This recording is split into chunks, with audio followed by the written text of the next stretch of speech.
अस्सलाम वालेकुम।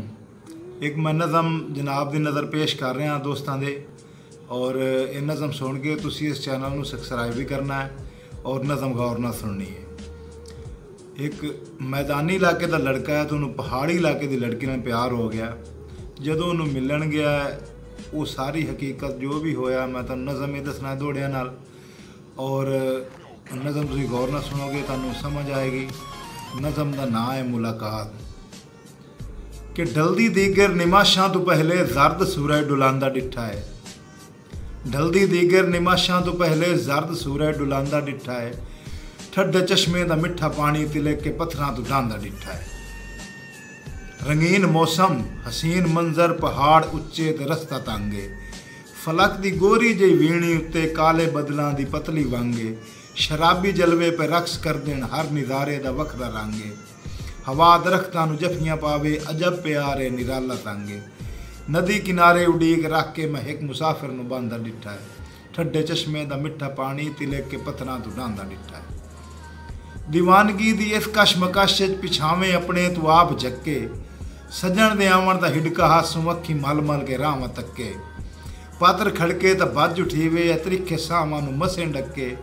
घाटे रुखां दी ओट ला के ओनू तक्के पर आप लुके। छन्ना चूरी दा हथ चा के मैं चन पहाड़ी तो लांदा डिठा है। ठड्डे चश्मे दा मिठा पानी तिलक के पत्थरां तो ढांदा डिठा है। छन्ना चूरी दा हथ चा के चन पहाड़ी तो लाया आया। मुलाकात शुरू हो गई तो मुलाकात जरा तुसीं गौर करना है कि किस तरीके नाल होई। चौधार फुल्लां दी उच्ची वाड़ आई विचकार गाते वो दोवें बह गए। एक दी झोली दूए दा सिर हार नैन नैना नूं तकदे रह गए। होठ होठां दे नेड़े हो गए। वाल चेहरे ते खुल के डाह गए। साल पूरे दी उदरा ने हिजर दे सारे थकेड़े लै गए। सिकदियां बावां दी बुक्के लिच मैं बदन रेशमी लहरांदा डिठा है। ठड्डे चश्मे दा मिठा पानी तिलक के पत्थरां तो ढांदा डिठा है। वो आए हैं जनाब दीगर ते ढलदी दीगर ते निमाशा हो गई हैं तो मुलाकात खत्म हो गई। अपने दिल ते हाथ रख लो। ये सीन मैं ख़त्म करूँगा कि निमाशा ढलियां तो होश परते।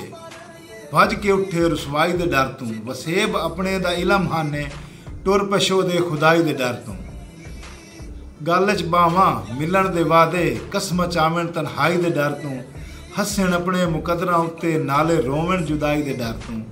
एक दा कासिम घर हा नेड़े दूआ धक्के सफरां दे खांदा डिठा है। ठड्डे चश्मे दा मिठा पानी तिलक के पत्थरां तो ढांदा डिठा है। बहुत मेहरबानी, शुक्रिया।